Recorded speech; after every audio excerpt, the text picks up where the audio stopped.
Hey everybody, Charlie Waymire here from Ultiamte Studios Inc. in the Recording Ninja Workshops.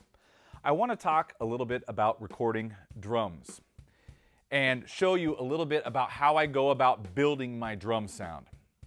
Now there's a lot of different ways to approach recording drums. Every situation is different. I don't quite often do the same thing twice. Usually things are always tweaked for the music. It's never about a setup. However, having said that, I do believe in capturing most of my sound with a few mics, 3 mics, 4 mics, sometimes 5 if it's a really big setup. But I'm always going to get the majority of the sound from there, and I'm going to build from that. So what we're going to do is we're going to, through the course of 3 or 4 videos, we're actually going to build a drum sound along with the track. Now this is just one way of doing it, but this is should be a good demonstration on how you can start with a few mics and then add just certain elements that you need to make it work in the track. So for starters, we're going to start with just 2 mics. That's it. 1 mic here, which is the Cascade Fathead II ribbon mic, and 1 mono overhead, which is an Audio-Technica AT4047, that's a desert island mic for me. I love that thing. The ribbon in the front, and I quite often use a ribbon out here in the front. They work, but for now, since it's right here in front of the kit, it's going to be the source of our kick drum sound, a lot of it. Cool thing about ribbons is their low end is really focused. The low mids are very focused, so they're tight. They're very, very punchy, but that low end isn't really, sloppy and wide. It's very focused sounding. It's also going to get some of the body of the snare. Hal is going to do some playing for us here in a minute, so we'll get to hear this stuff, but you'll hear mostly kick drum here.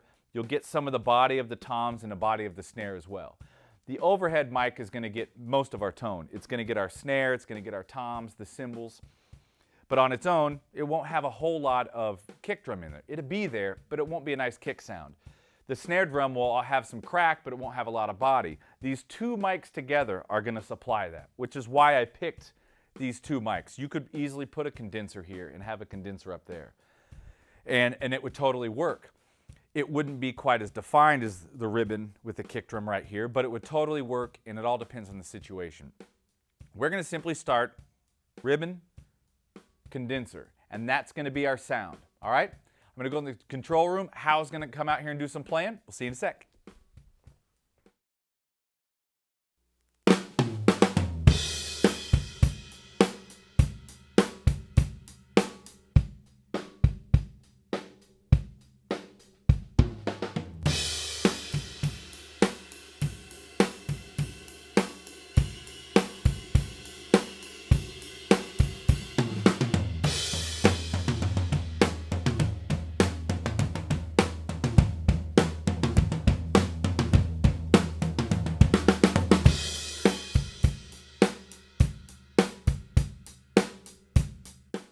Okay, so there's our 2 mics. Now let's hear it in our track.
Okay, so as you can hear, we get a really full big drum tone with just 2 mics. Got the ribbon in front of the kit and the condenser for an overhead. It's all there. Kick drum is there, snare is there, cymbals are there.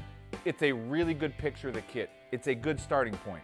But inside the track, you do notice that we don't have some presence in the kick and some presence in the snare. It needs to have something that can come through the song a little bit. So, in our next video, we're going to talk about adding a kick drum mic and a snare mic to this setup to help give us a little presence to that drum tone, a little cut through the music. So if you like these videos, please subscribe to the YouTube channel, check us out on Facebook, tell your friends about it. I would love to hear about your recording adventures, so feel free to drop me a message, drop some comments below, and we'll see you in the next video when we add the kick and the snare. Happy recording.